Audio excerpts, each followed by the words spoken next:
पिछली बार भी हमने आपसे कहा था जी। कि सरकार ने ये निर्णय तो ले लिया अपनी कैबिनेट में कि हमें 8वां वेतन आयोग बैठाना है और उसको 1 जनवरी 2026 से ही लागू करना है। जी।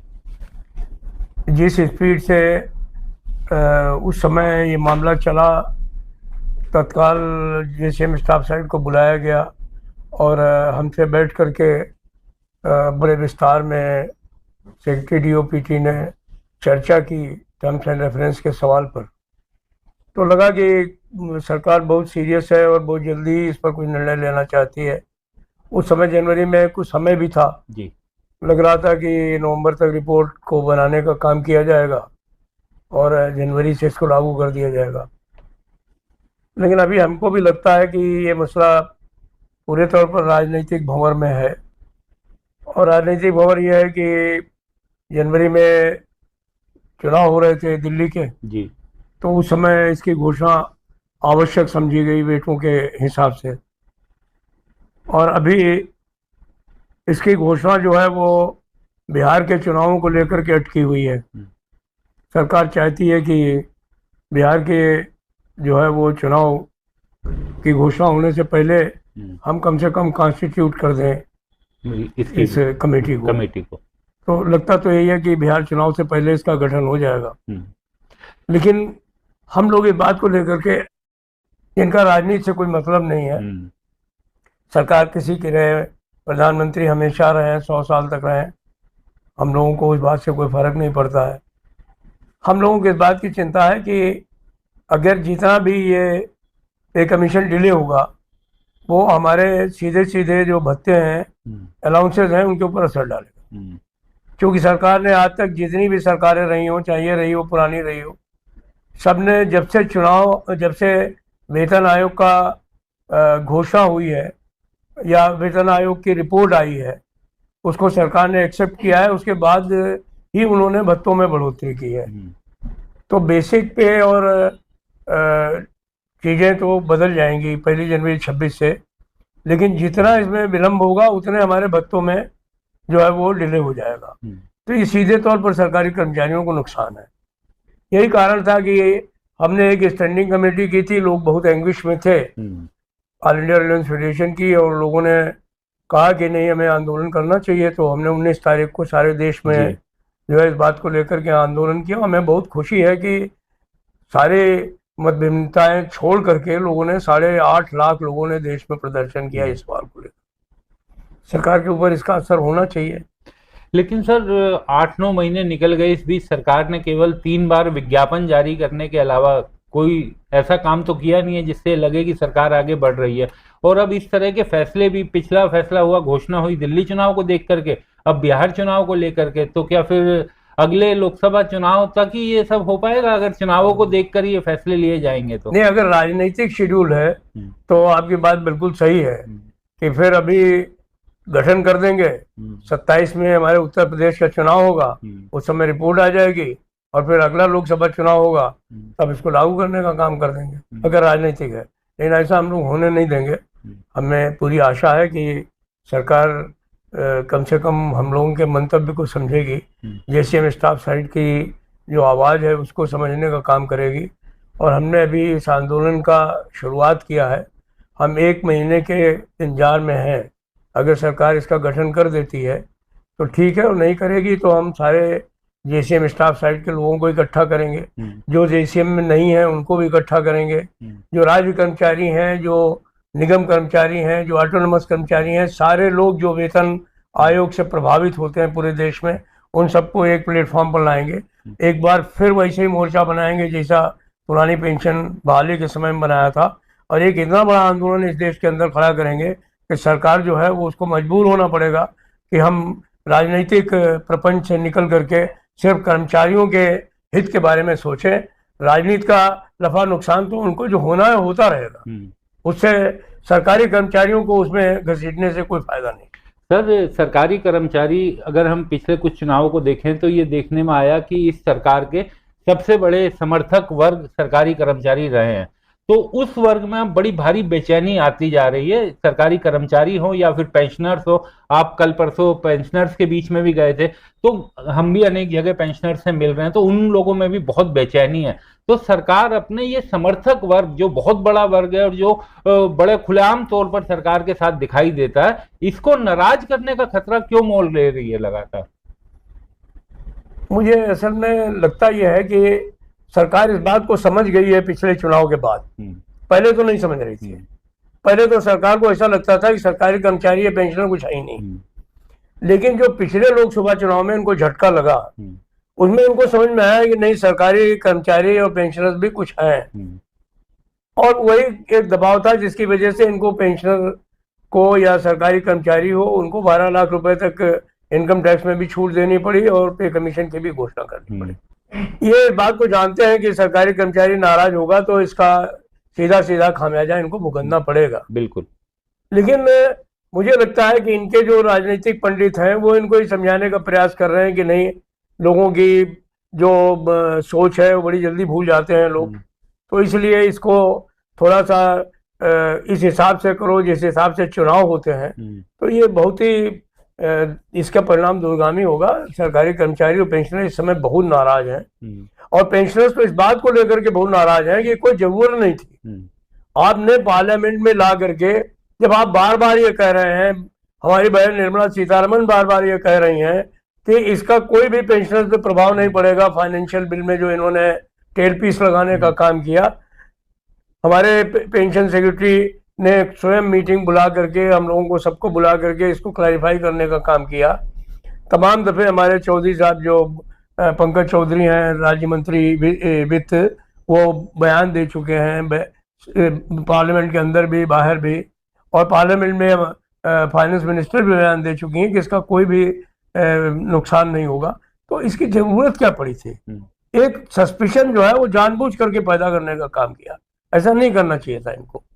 लेकिन मैं तो एक बात जानता हूं कि अगर सरकार इसी तरीके से विलंब करती रही तो एक बहुत बड़ा वर्ग जो कि एक तरीके से सरकार को समर्थन देता है हर मौके पर, वो आने वाले समय में राजनीतिक तौर पर, अगर मान लो समर्थन और खिलाफ जाने की बात मैं नहीं करता हूँ, सिर्फ न्यूट्रल हो जाए तो भी सरकार को नुकसान होगा। बिल्कुल बिल्कुल। और जिस तरह की नाराजगी है, तो इस समय तो वो लोग बोलने तो लगे हैं कि बोलने लगे, बिल्कुल बोलने लगे। हाँ। सर, आप यूपीएस को लेकर भी आपकी मुलाकात हुई, उस मामले में क्या क्या चीजें दिखाई दे रही हैं? देखिए, अब यूपीएस के मामले में मैं समझता हूं कि सरकार ने बहुत महत्वपूर्ण निर्णय ले लिया। बहुत महत्वपूर्ण निर्णय ये ले लिया कि मैंने कैबिनेट सेक्रेटरी सर से बात की, तो उन्होंने एक ही बात पूछी कि भाई आप बताइए कि आखिर से इतनी सारी चीजें आपके कहने पर हम लोगों ने क्लैरिफाई कर दी, ग्रेचुइटी का इशू क्लैरिफाई कर दिया, जो लोग डेथ हो जाएंगे उनका इशू जो है क्लैरिफाई कर दिया, हमने जो है वो साफ कर दिया कि अगर किसी आदमी की डेथ हो जाएगी तो उसको पुरानी पेंशन से ही कवर रखा जाएगा। हमने इस बात को भी क्लैरिफाई कर दिया कि जो भी पेंशन में यूपीएस में लोग आएंगे उनको जो है वो हम वही लाभ देने के लिए बाध्य हैं जो हम करीब करीब यूपीएस में देते थे।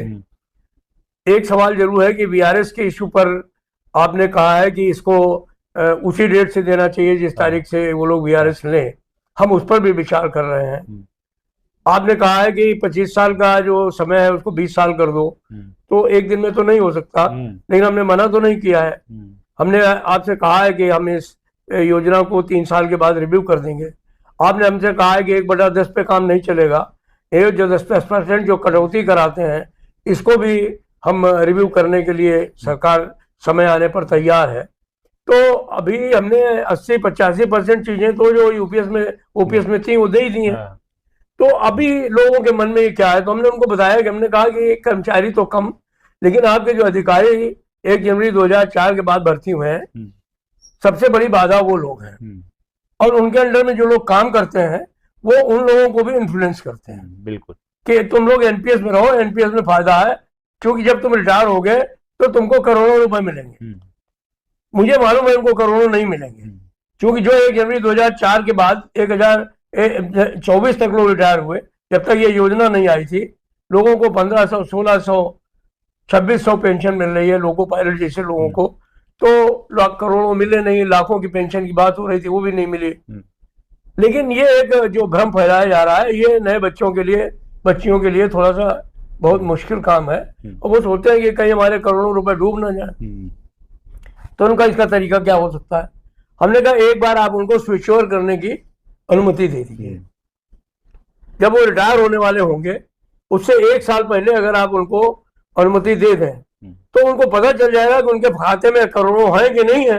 अगर करोड़ों है तो वो अपना एनपीएस में स्विच ओवर कर लेंगे, और नहीं है, खाली हाथ है, तो कम से कम उनको आधी पेंशन तो मिलेगी। तो उन्होंने कहा हाँ ये सवाल ठीक है, उन्होंने वो आदेश भी इशू कर दी। तो अभी लोग उस पर सोचने लगे हैं कि हमको इसको करना चाहिए, और यही कारण है कि 1 महीने के अंदर करीब 50 जो है वो 60,000 लोगों ने एक्स्ट्रा दे दिया पिछले महीने तक। मुझे आशा है कि आने वाले 1-2 दिन जो बचे हुए इसमें करेंगे। हम सरकार से कोशिश कर रहे हैं कि वो 1-आध महीने इसको और बढ़ा दे, ताकि चूंकि अभी उन्होंने करीब 15 दिन पहले ही इसको दिया है स्विच ओवर करने की बात, तो आने वाले समय में अगर ये लोगों के बीच में चला जाएगा तो बहुत सारे लोग जो है वो यूपीएससी में चले जाएंगे, और हमको बड़ी आत्मसंतोष होगा कि उनके अंदर भी आत्मसंतोष होगा जो इसके बेनिफिशरीज हैं, कि हमें अल्टीमेटली नुकसान नहीं होने वाला है। बाकी जहाँ तक ऑल इंडिया रेडियो फेडरेशन का सवाल है, जेसीएम स्टाफ साइड का सवाल है, हम इस बारे में जो है वो कटिबद्ध है।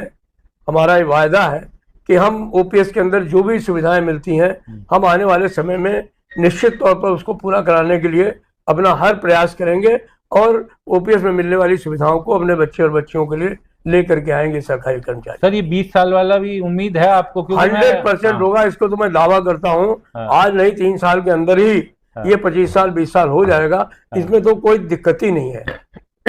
सर मैं यहाँ आने से पहले आपका एक ट्वीट देख रहा था कि आपकी जेब कटने वाली है इसलिए, तो अगर आप दर्शकों को बता दें थोड़ा सा कि क्या कहना चाहते थे आप अपने उस वक्तव्य में। देखिए प्रॉब्लम क्या है कि हमारे जो भी सरकारी कर्मचारी हैं, ठीक है 12 लाख रुपए उनको छूट मिल गई अपने इनकम टैक्स में, लेकिन अभी भी मैं महसूस कर रहा हूं कि तमाम सरकारी कर्मचारी, इवन पेंशनर्स, वो इस टैक्सेस की वजह से काफ़ी दिक्कत में है। अभी जीएसटी में कुछ परिवर्तन हुआ है, उससे कुछ लाभ भी हुआ है लोगों को, इसमें कोई शक नहीं है। लेकिन जो सबसे बड़ी समस्या है वो, हमने इस सवाल को इसी बात को लेकर के कहा कि चूँकि आने वाले समय में जो सबसे बड़ी दिक्कत हमारे सामने आ रही है, वो दिक्कत आ रही है इस सवाल को लेकर के कि अगर पे कमीशन समय से नहीं बैठा और उसने रिपोर्ट समय से नहीं दी, तो ये जो अलाउंसेस हैं ये निश्चित तौर पर सरकारी कर्मचारियों की जेब कटने के का ही काम करेंगे। तो ये बात लेकर के मैंने लोगों को कहा है कि आप लोग होशियार हो जाइए और तैयार भी हो जाइए अपनी जेब कटने से बचने के लिए। सर एक अंतिम सवाल मैं आपसे पूछना चाहूंगा कि सरकारों के आंख नाक कान जो हैं वो आप संगठन के, जिस तरीके के आप लोग हैं, मजदूरों के आप प्रतिनिधि हैं, तमाम तरह के जो संगठन है, मजदूर संगठन, उनके नेता लोग होते हैं।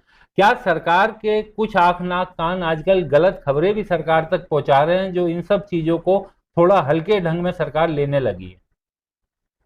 कुछ तो बात सही है आपकी, उसके 2 कारण हैं। एक कारण तो यह है कि जो मैं सीधी बात करता हूँ, क्योंकि मेरे को घुमा फिरा करके बात करने की आदत नहीं है।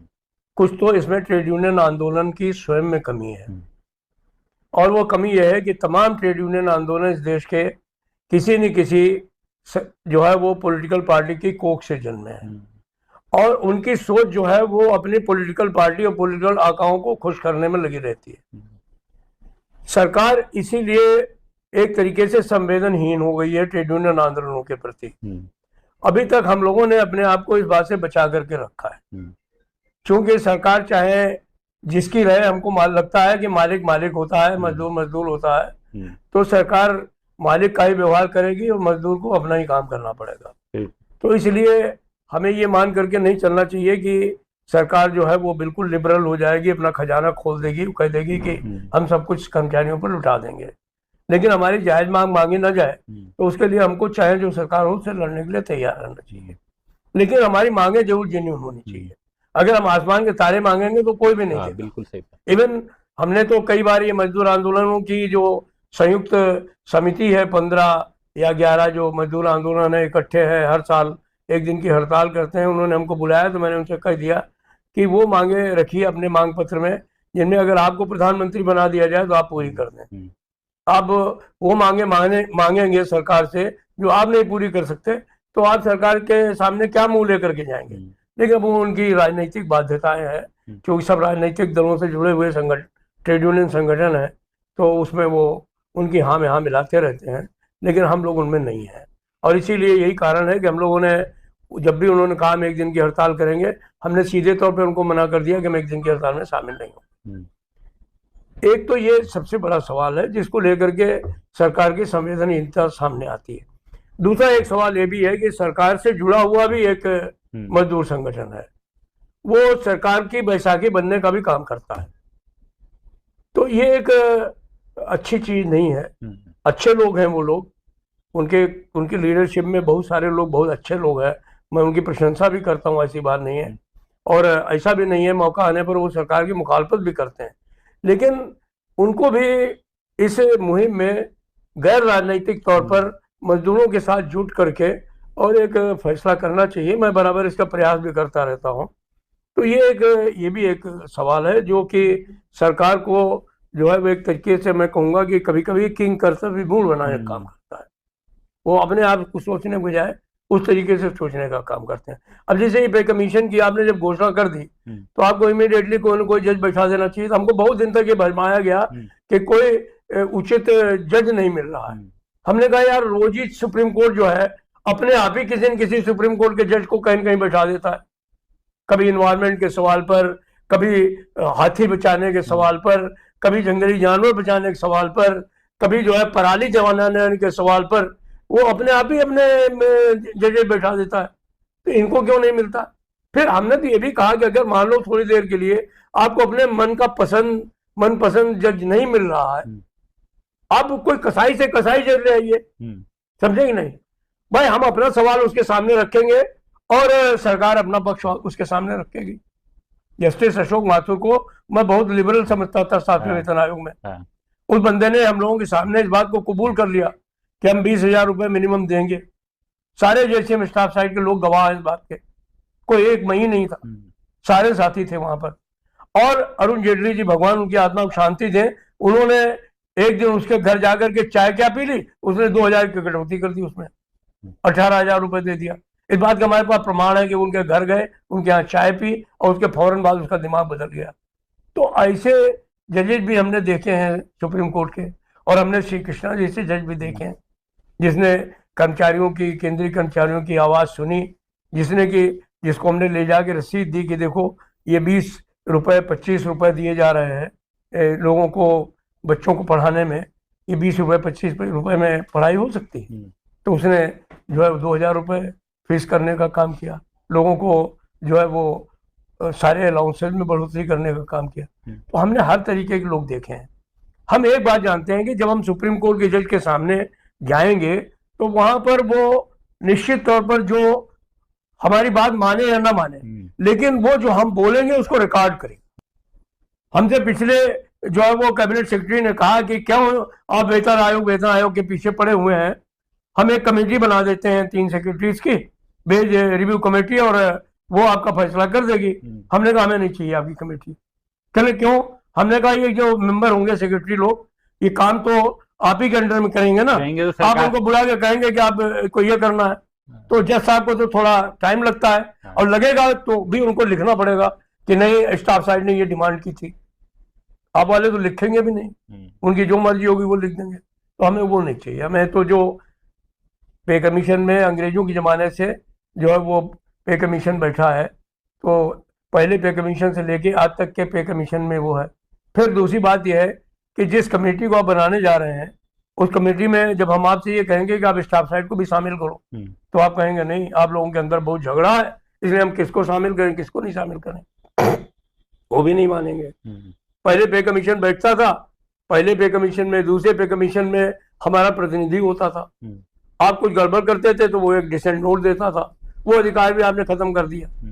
तो हमने कहा ये नहीं चलेगा, जो एक सिस्टम है उससे काम करिए। तो मेरा कहना यही है कि सरकार को पूरी ईमानदारी के साथ, खासतौर पर सरकारी कर्मचारियों के मामलों में, हमें बहुत अच्छा लगा जब ओपीएस के इश्यू पर माननीय प्रधानमंत्री जी ने बुला करके हम लोगों से बातचीत की। मैं बराबर इस बात को कहता हूं, पब्लिकली कहता हूं, कि हम लोगों को बहुत अच्छा लगा जब उन्होंने कहा कि हमें सरकारी कर्मचारियों से झगड़ा नहीं करना है। उन्होंने यही स्वामीनाथन सर थे, उस समय ओएसडी थे, उन्होंने कहा कि आप कैबिनेट सेक्रेटरी बनने वाले हैं, आप इस बात को निश्चित करेंगे कि आने वाले समय में सरकारी कर्मचारियों के सामने कोई बाधा नहीं होनी चाहिए, इनसे बराबर रेगुलर कम्युनिकेशन होना चाहिए, इनकी हर मांग पूरी होनी चाहिए। अब प्रधानमंत्री के कहने के बावजूद अगर हमारे साथ में कुछ जाति हो तो फिर हम कहाँ जाएंगे? कोई रास्ता ही हमारे पास संघर्ष के अलावा कोई रास्ता नहीं बचता है। हम उसी रास्ते पर आगे बढ़ने का काम करते हैं। बहुत बहुत